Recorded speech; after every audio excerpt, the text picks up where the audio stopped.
राजकारण, समाजकारण, कोकणातील प्रत्येक घडामोड. सिंधुदुर्ग 24 तास आता नव्या रूपात.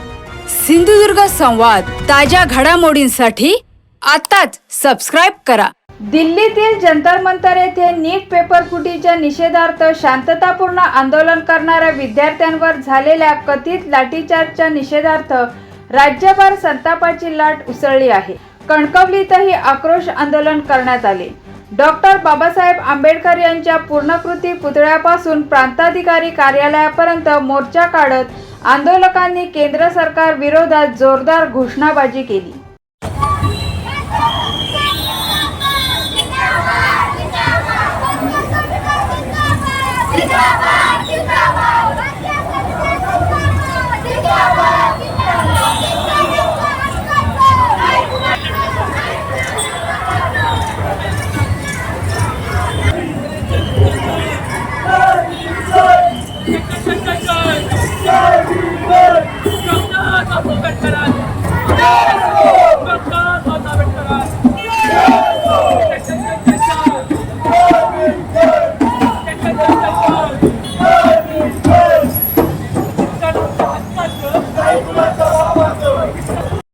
आंदोलन करणाऱ्या विद्यार्थ्यांवर केंद्र सरकारच्या पोलिसांनी आणि भादोत्री गुंडाने जो भ्याड हल्ला केलेला आहे, जो लाठी हल्ला केलेला आहे, या हल्ल्यामध्ये अनेक विद्यार्थी जखमी झालेले आहेत, घायल झालेले आहेत.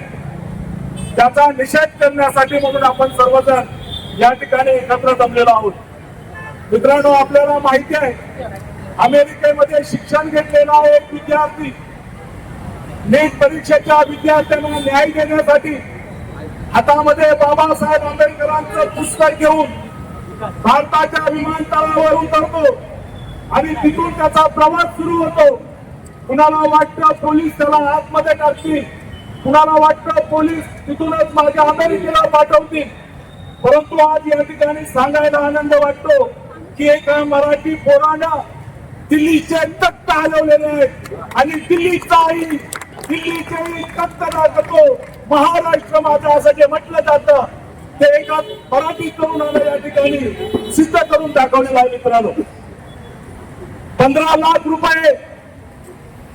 लाख रुपये आणि 2 कोटीच्या नोकऱ्या युवा वर्गाला दिल्या जातील अशा प्रकारचं आश्वासन देऊन जे सत्तेवर सत्ताधारी आले, ते सत्ताधारी आपल्या न्यायासाठी बसलेल्या विद्यार्थ्यांवर सशस्त्र बंदुका होतात, त्यांच्यावर पोलिसांकरवी, त्यांच्यावर अन्य गुंडांकरवी अमानुषाची लाठी हल्ला केला जातो, त्यांना जाळबंदी केलं जातं. सिंधुदुर्ग 24 तास आता नव्या रूपात. सिंधुदुर्ग संवाद, ताज्या घडामोडींसाठी आताच सबस्क्राइब करा.